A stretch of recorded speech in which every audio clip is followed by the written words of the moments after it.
buenas tardes. En primer lugar, gracias a Colsecor por la invitación. Gracias a Alberto Calvo por haberme tenido tanta paciencia en las idas y vueltas con los documentos. Y además, insisto, gracias a Colsecor por la idea de traer un poco la opinión de lo que pasa con la ciudadanía, ¿no? Una aclaración conceptual al comienzo, ¿no? El término opinión pública es una semántica que se utiliza desde el sistema político, ¿no? Es decir, es el modo en que el mundo de la política describe a las personas, ¿no? Desde el punto de vista de los operadores de cable son los clientes, ¿no? Debemos ser la misma persona. Así que cuando, en términos descriptivos de la evolución social, el término opinión pública nace con las democracias modernas y con el concepto republicano, ¿no? Es decir, la idea de que nosotros podríamos reconstruir una opinión que podría generalizarse sobre algunos elementos y donde es más relevante para el sistema político. Ahora, Argentina, lo van a ver al final de mi presentación, tiene algunas características, inclusive que se diferencian de algunos casos de América Latina, donde es extremadamente relevante la presencia del Estado. He escuchado acá muchas ideas en torno a la presencia del Estado. La sociedad argentina reclama constantemente, no solamente con la salida de la experiencia política reciente, sino con la actual, un Estado grande. Y además la sociedad argentina valora mucho más que casi todos los países que yo he tenido la oportunidad de hacer investigación, a las empresas pequeñas versus las grandes. Es decir, hay una obsesión de la ciudadanía argentina por la defensa de lo pyme contra las grandes compañías, ¿no? Y van a ver un poco esto como es bastante impactante en una investigación que acabamos de terminar en 4 países.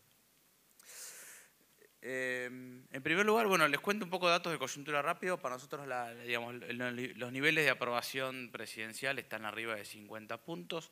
No notamos una situación grave de aprobación. Esto es una encuesta nacional. Tuvo algunos problemas sobre el cierre del año pasado, pero es una situación. Esta es una encuesta terminada un día antes del paro, hace un mes. Les cuento así que he recibido números, hoy apenas bajé del avión y los números están prácticamente en los mismos niveles. O sea, para nosotros no vemos una situación compleja de la aprobación de la gestión. Y esto esconde algunos secretos, ¿no?, que les voy a contar ahora. La aprobación de gestión es alta, excepto en un lugar, ahí van a ver una de las celdas que dice GBA, o sea, donde es más problemático para el gobierno la situación de aprobación y la situación de vínculo con la opinión pública es en el conurbano bonaerense, ¿no?, que aporta más o menos el 65% del peso electoral de la provincia de Buenos Aires y donde va a estar, atravesándose toda la discusión de decisión quién va a elecciones, etcétera, ¿no? Pero es decir, es la zona donde peor está evaluada la economía, donde más se siente el proceso inflacionario, no porque no se siente en los lugares, pero es donde más se sintió el cambio de gestión. Y efectivamente es donde es más desafiante para el gobierno, ¿no? La situación de la evaluación de la economía ha estado en los últimos 15 meses entre 25 y 40 puntos, ¿no?, que son números bajos. Pero en realidad el dato más, si quieren, más desafiante para nosotros midiendo opinión pública es el tema de las expectativas. Supongo que habrán escuchado que en general, para la consultoría en general, todos detectamos sistemáticamente que la evaluación de la economía no es buena, pero los niveles de expectativa siguen estando por encima de la evaluación de la economía. Es decir, la sociedad argentina considera que el futuro va a ser mejor. Esto es una constante que ha acompañado a este gobierno. Este gobierno se sostiene no por la situación de cómo la gente evalúa el presente, sino por cómo la gente cree que el futuro va a estar. En general, cualquier país de Occidente, y hay un montón de literatura que lo confirma, y de evidencia en realidad que lo confirma, muestra que con ciudadanías que consideren que la economía está bien, no me estoy refiriendo a números de la economía real, no me estoy refiriendo a la sensación que tiene el ciudadano común con su vínculo con lo que puede consumir o lo que no consumir. El ciudadano común no se mete, por ejemplo, si el dólar está atrasado en el cambio o cómo está la situación de la balanza comercial. No me estoy refiriendo a esos temas, eso es para los economistas.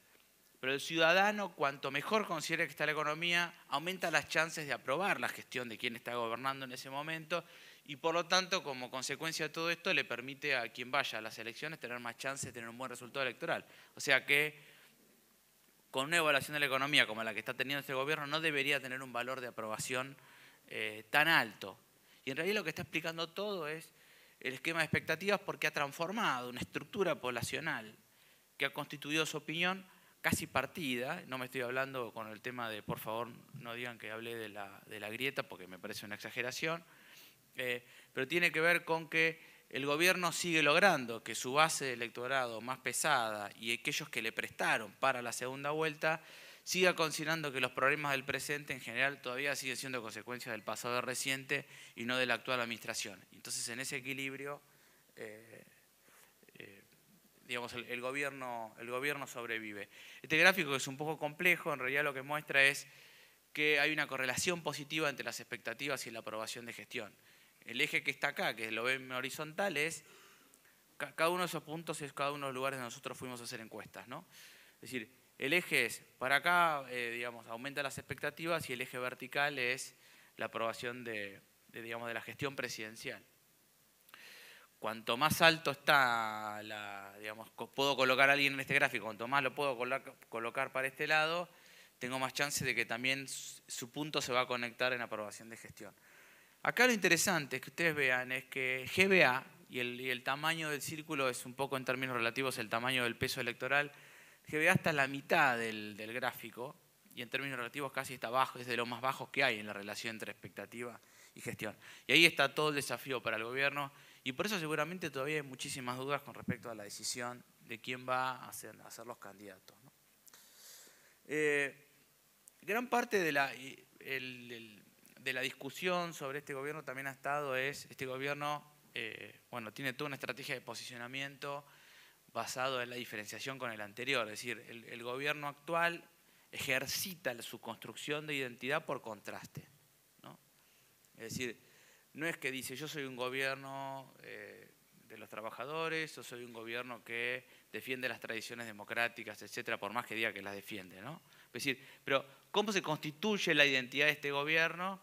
Ejercita una especie de truco moderno interesante que es yo me defino por oposición al kirchnerismo, ¿no? Por ejemplo, recién, digamos, yo decía, digamos, hacía justificación de manera interesante, digamos, de los avances sobre las discusiones sobre la ley, constantemente haciendo referencia, digamos, a la diferenciación con experiencias pasadas. Es decir, es muy fácil encontrar a los funcionarios constantemente construyendo identidad, es decir, en la descripción, en el uso de esos términos, lo que hacen es construir identidad por oposición. Uno de los ejercicios más notables que ha tenido el actual gobierno es tomar decisiones de las cuales después a lo mejor se hacen modificaciones, o sea, se da marcha atrás.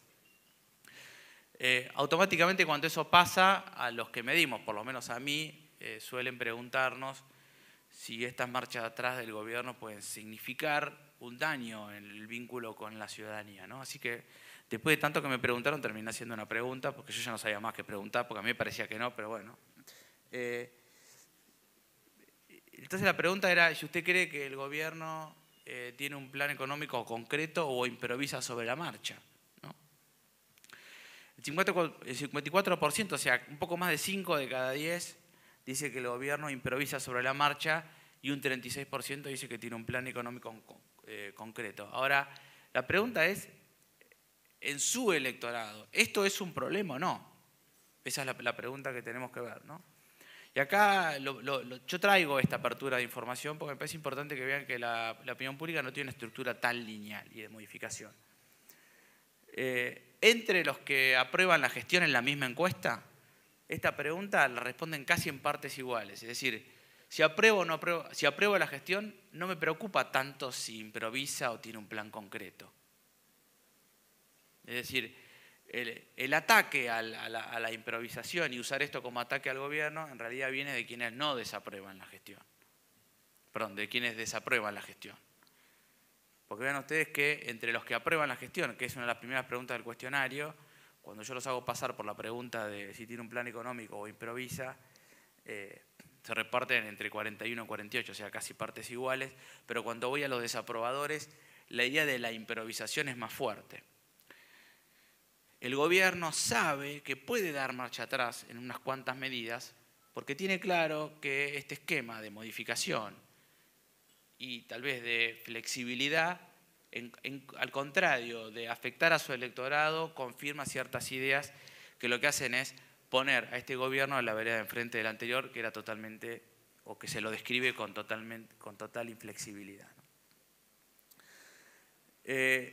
¿Cómo podemos entender un poco algunos elementos de los que se describe comúnmente como la grieta? Bueno, en primer lugar, nosotros tenemos 4 figuras, mujeres, entre las primeras, las que tienen mejor imagen.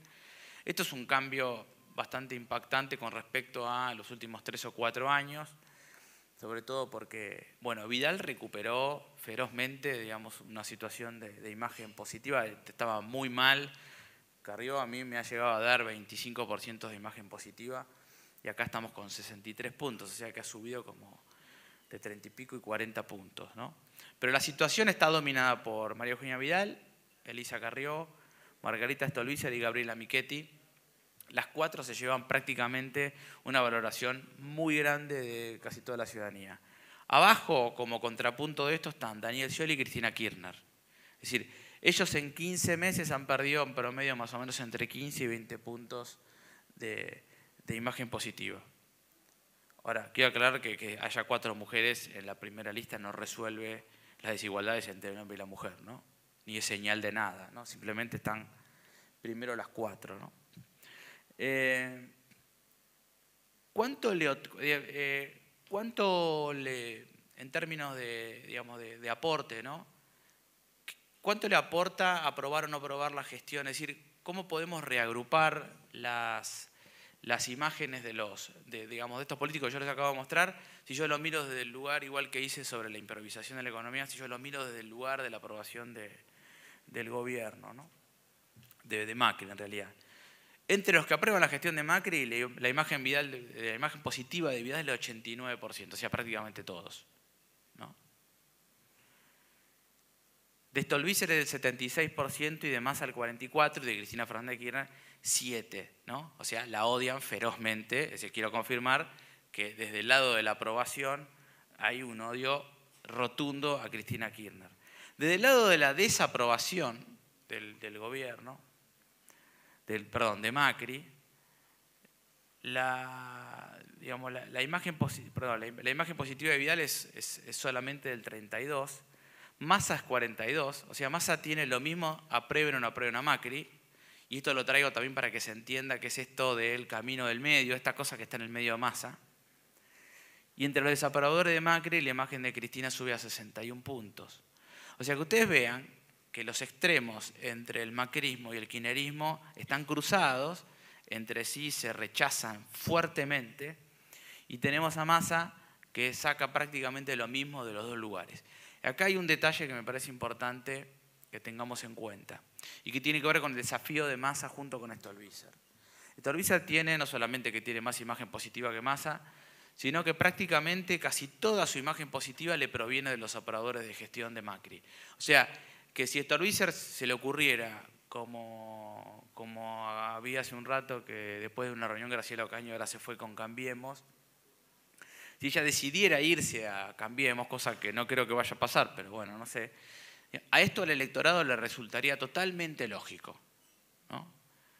Y esto lo digo porque la opinión pública en general tiene más vida propia de la que se cree. Y los desafíos electorales, inclusive los desafíos de los contenidos que se transmiten por televisión, buscan en general adaptarse a las audiencias, y el sistema político hace exactamente lo mismo, ¿no? Por lo tanto, Massa y Stolbizer van a tener que resolver de qué manera se presentan o construyen su historia para homogeneizar sus públicos distintos. Y al mismo tiempo Massa tiene el desafío de cómo hacer para seguir estando en el medio de todo, ¿no? Bueno, esto es lo que yo le marcaba con respecto a Massa. Y además Massa no solamente tiene este problema, sino que además ese 44% sube a 52% cuando yo miro el conurbano proveniendo del gobierno. O sea que él está a nivel nacional parejo, pero él, si se lanzara a ser un opositor furioso, tendría que, durante un par de meses, tratar de reconvertir su electorado para que el electorado más opositor al gobierno nacional y por lo tanto a María Eugenia Vidal lo considere él como la alternativa. Pero de cualquier manera, uno de los problemas que él tiene es que sigue estando fuertemente encerrado en, digamos, en compartir el electorado con el gobierno. En realidad, la elección nacional es muy difícil de medir, ¿no? En términos de intención de voto hoy, porque no hay candidatos y porque, por ejemplo, la maquinaria Vidal no se ha puesto en marcha, ¿no?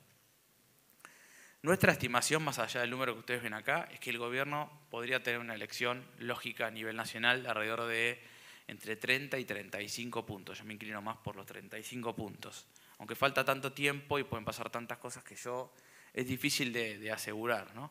Porque también hay mucha evidencia que uno va encontrando mayor precisión o se va acercando más al resultado final de la elección a medida que uno está cerca del día de la elección.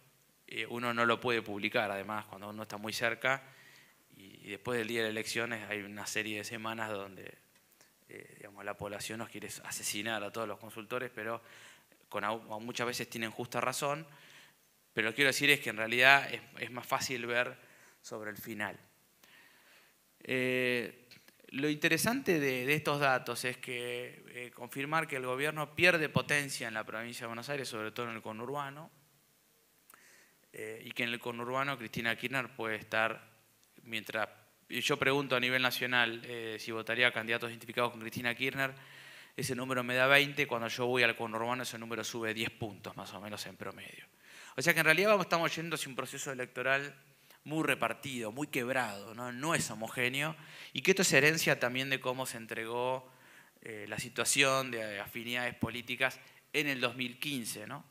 No sé si recuerdan haber visto algún mapa que se veía que toda la zona centro del país es la que le permitió ganar a Cambiemos, y mientras casi todo el resto del país había ganado el Frente para la Victoria, ¿no? Siendo Córdoba, ¿no?, esta provincia, una de las protagonistas centrales digamos, del cambio electoral, ¿no?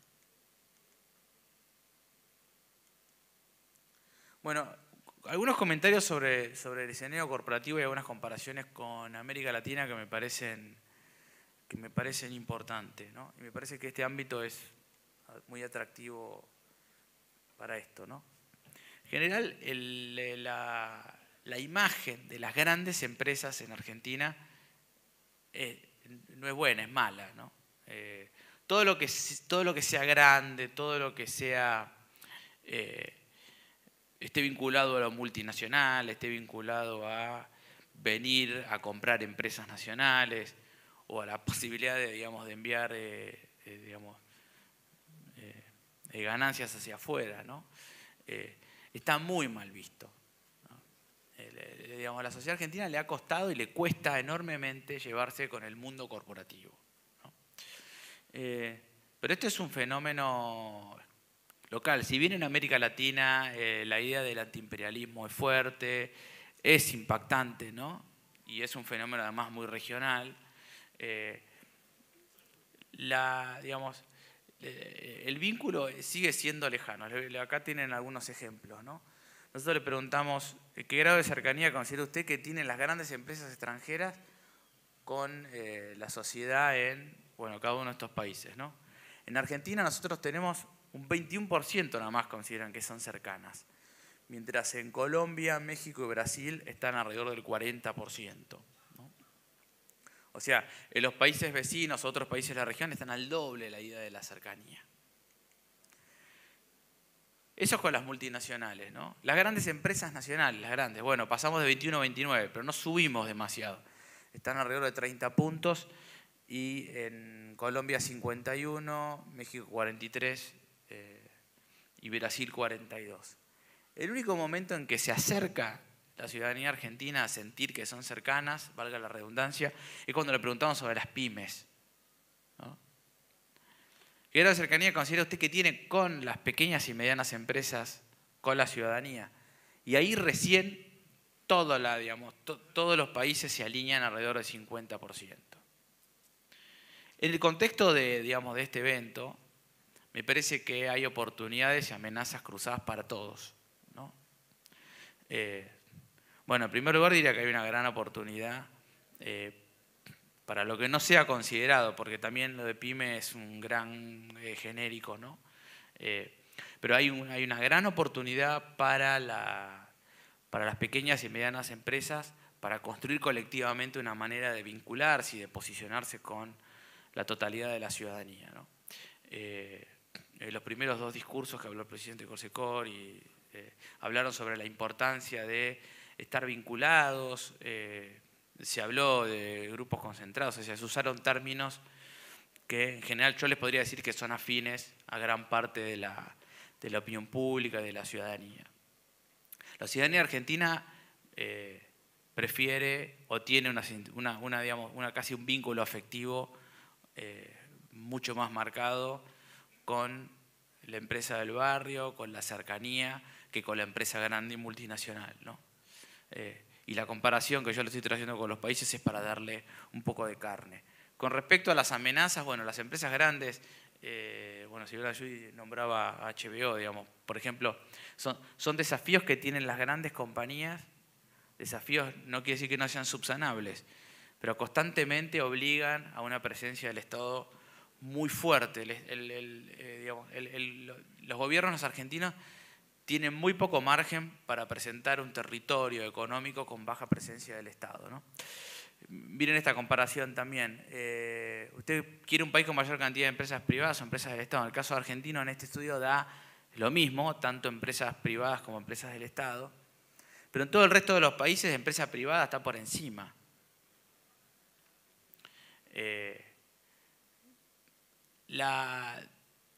Quiero aclarar una cosa más con respecto a la evolución de la opinión pública, ¿no? Bueno, yo fui durante 8 años director de Ipsos Mora y Araujo, así que yo tenía los datos viejos de Mora y Araujo antes de que inclusive sea comprada por otra multinacional, ya que estoy hablando de las multinacionales, ¿no?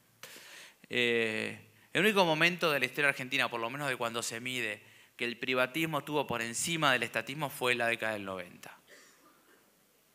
Para con la crisis de la convertibilidad y la crisis del modelo de los 90, cuando eso muere, ya en el gobierno de la Rúa el estatismo era más fuerte que el privatismo.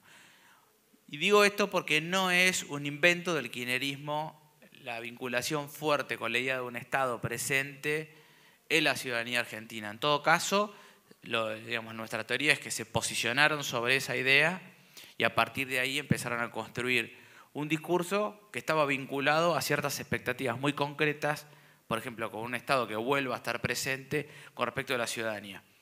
Pero no es una creación del kirchnerismo, porque cuando el kirchnerismo llegó, este día ya estaba presente. ¿Es de América Latina? Bueno, nosotros no lo encontramos en ningún país más que en Argentina, la fuerte presencia del Estado. O sea, vean ustedes qué situación compleja o desafiante, ¿no?, para las compañías grandes.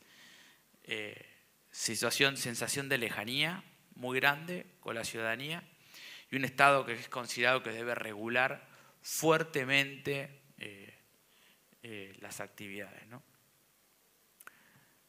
Otra manera para terminar y para ir terminando, vean ustedes, por ejemplo, la sociedad argentina, digamos, no solamente que cuestiona a las grandes empresas, sino que cuestiona en general a todos los sectores sociales. Acá yo les estoy trayendo un resumen, pero por ejemplo nosotros preguntamos qué imagen tiene de los políticos, qué imagen tienen de los empresarios, qué imagen tienen de los sacerdotes, bueno, etcétera, de un montón de grupos, de los sindicalistas, etcétera, ¿no? Y expusimos el mismo listado a los 4 países. En Argentina la confianza, digamos, la imagen que hay de los sectores sociales es en promedio peor que en el resto de los países.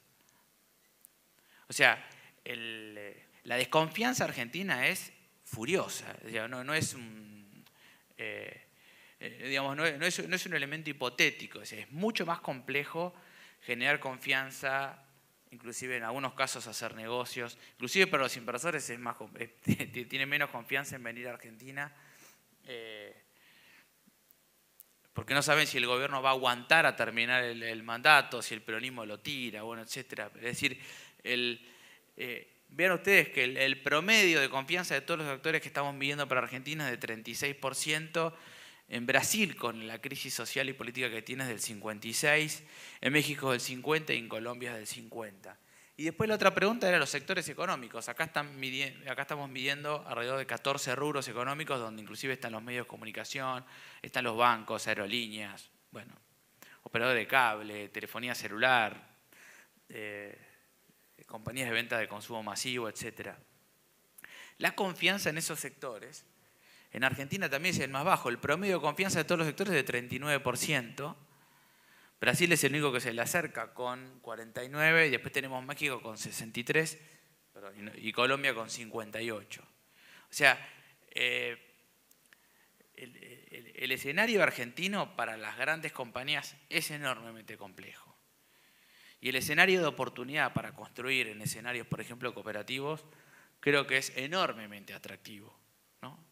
No sé si es atractivo para todos, pero digamos, para los actores principales de esto, tienen una chance muy interesante de, al mismo tiempo de construir negocio, construir historias, y lo que se llama, bueno, comúnmente como construir relato, sobre qué es la experiencia de lo que ocurre, por ejemplo, en algunos casos en el interior, o digamos los casos de las cooperativas, porque son casos que en realidad lo que van a hacer es a la opinión pública van a confirmar el atractivo que tiene a veces generar experiencias económicas positivas más allá de las grandes empresas, porque digamos en general se las tiene desconfianza, y al mismo tiempo para las grandes empresas hay una enorme oportunidad porque están presentes en la vida de todos los argentinos en general, tanto en consumo como en servicios, para contar también sus historias atractivas de desarrollo, de tecnología, la presencia global, etc., ¿no?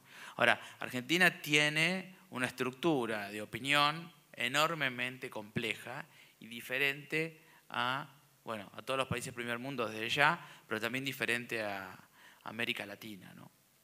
Me parece esto importante tenerlo en cuenta porque todos los actores que generan comunicación e intentan construir imagen sobre sí mismos, sobre este territorio cultural, se van a encontrar con el desafío de que lo primero que van a recibir es desconfianza, ¿no? O no van a querer a las ofertas de comunicación. Dos comentarios más para cerrar, ¿no? Decía yo al principio que la opinión pública es el término que utiliza el sistema político para describir a su objeto de interés, ¿no? Ese objeto de interés tiene, en términos generales, podríamos escribir como dos grandes movimientos, ¿no? A veces uno de esos movimientos son movimientos repentinos, ¿no? Y otros son movimientos mucho más a largo plazo. Las preguntas que uno se tiene que hacer cuando revisa información como yo la acabo de mostrar es cuáles de estos elementos uno podría proyectarlos con menor capacidad de modificarse rápidamente en el futuro y aquellos repentinos, ¿no? Los repentinos son los que tienen que ver con lo que ustedes transmiten, lo que ustedes ayudan a transmitir, que tiene que ver con las noticias, ¿no? En general el sistema político vive obsesionado por los estímulos que se le generan a la población y que esos estímulos pueden cambiar en alguna u otra dirección la opinión de la gente, ¿no? Es decir, una noticia desfavorable para el gobierno abre la pregunta instantánea de si el gobierno entonces después de esa noticia la gente va a cambiar para siempre y nunca más va a volver a opinar como opinaba antes, ¿no? Esas son obsesiones de los noticieros y por lo tanto obsesiones del sistema político, ¿no? En general, la evidencia muestra de que a veces esos movimientos en ese mismo día generan abruptamente algún cambio para que después, algunos días después, vuelva a acomodarse, ¿no? A veces yo lo describo como, esto es como hacerse un análisis de sangre cuando uno sale de comer hamburguesas con papas fritas, ¿no? Todos los datos del sangre van a dar bastante mal, ¿no? Ahora, si uno se deja las 12 horas de ayuno y se hace vuelta al análisis, a lo mejor los números están... es decir, cuando la sociedad está muy convulsionada hay que tener mucho cuidado y esos movimientos existen, pero van y vienen. Los elementos que yo les estoy trayendo, que yo les presento al final, para nosotros tienen el desafío de las características de que son elementos que se mueven, que se desplazan en el tiempo, de manera no tan veloz, ¿no? Los congresos, por ejemplo, votan leyes que permiten el casamiento entre personas del mismo sexo o la adopción de matrimonio del mismo sexo de hijos, y esas leyes significan transformaciones culturales que llevaron 50 o 60 años. Esas transformaciones culturales no se hicieron de un día para el otro, se hicieron a largo plazo, ¿no? La vinculación de la ciudadanía argentina con las empresas tiene carácter más de largo plazo que de una situación repentina. Y creo que la lectura, digamos, de que esto era culpa del gobierno anterior ha perdido la oportunidad para que el sector corporativo asuma, digamos, el desafío de presentarse de una manera adecuada al público con el que está hablando, sin creer que eso era culpa de un solo actor. Es decir, haber tomado al sistema político como fogoneador de una situación que en realidad tenía que ver con valores inclusive previos a esa experiencia política. Puede ser que lo haya aumentado y haya generado enojo, pero el dato de que se quiere más estatismo que privatismo sigue estando presente casi en la misma dimensión que estaba con el gobierno anterior, ya con 15 meses de gobierno de Macri. Y el último elemento que también quería comentar tiene que ver con esto que yo mencioné al pasar con respecto a si la opinión pública tiene vida propia o no. Un elemento es y que se conecta con esto. Hay dos elementos que van siempre conectados. La opinión pública puede cambiar en cualquier momento, que es el ejemplo que yo daba antes de que hay que tener un poco de cuidado con eso porque recibe cimbronazos de noticias, pero después vuelve a su estado anterior. Y el otro tiene que ver con que la opinión pública sería moldeable, absolutamente moldeable, que era algo que repetía constantemente también el gobierno anterior a los medios de comunicación, ¿no? La opinión pública hay mucha evidencia de que la opinión pública tiene en realidad vida propia, ¿no? En realidad lo que hacen los medios de comunicación es le ofrecen a los ciudadanos estructuras de consumo de medios que le permiten confirmar lo que ya piensan. O sea, el esquema es exactamente al revés, ¿no? Imaginemos una persona que odiara profundamente a la expresidenta, no se levantaba todos los días a la mañana fresco y curado, como diría Silvio Rodríguez, no se levantaba fresco y empezaba a consumir las noticias y ese día a la mañana decidía si la odiaba o no la odiaba, ¿no? Decía, abría un portal de La Nación, abría Clarín, Página 12 y evaluaba todas las noticias que tenía a su disposición. Decía, hoy la verdad que a mí me cae bien. Hoy junté todos estos datos y la verdad que la mina me cae bien, ¿no? Y se iba a dormir y se lavaba y venía el otro día a la mañana y volvía a consumir y lo odiaba el otro día. Después, no, hoy la verdad que estoy enojado. En general, el consumo de información es para confirmar lo que se piensa, ¿no?